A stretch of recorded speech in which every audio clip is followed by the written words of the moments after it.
It's not really morning though. It's June 20th. It's 12:01 p.m. It's no longer morning. It is 62 degrees here in San Francisco. It looks like a beautiful, extremely windy day here in San Francisco. Here's what I'm thinking about. For folks who are young in their career or new in their career, the advice I often give is to be an expert in something in particular.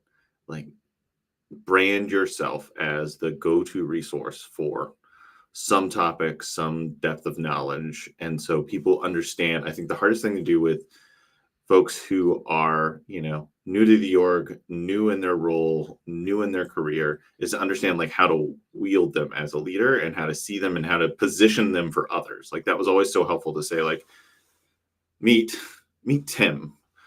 He's our expert in blank. Like that was just an easy way to immediately give credibility and a platform for junior members of any team I've been on.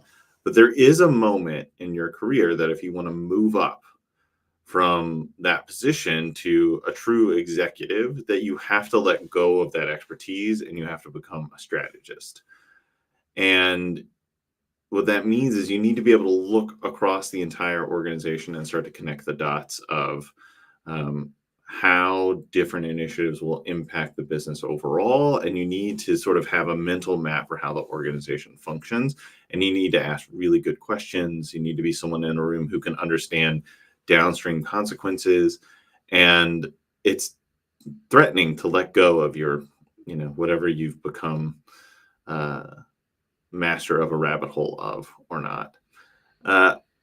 And I've seen a lot of people struggle in that. And I've seen a lot of like junior talent try to become strategists too early when they just don't understand how the business operates. They haven't had enough experience. When they're only repeating like an HBR article they read that morning, like that people can tell.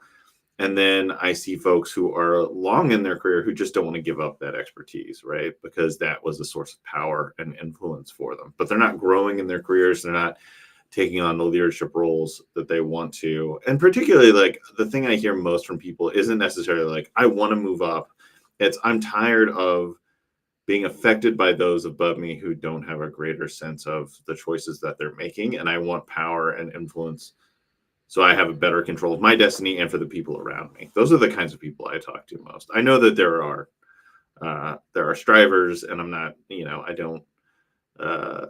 don't need to put any stink on that to say like I want to be an executive. That's fine, but I meet a lot of people who are more like I want more power, more influence, so that I can make better decisions for myself and for others, and that's great. I think that's a really great motivation.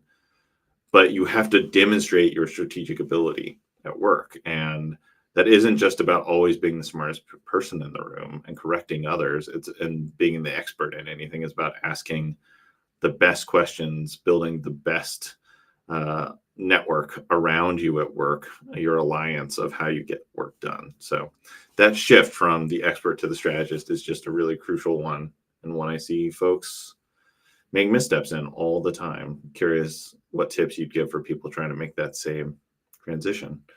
Otherwise, on my mind, you know,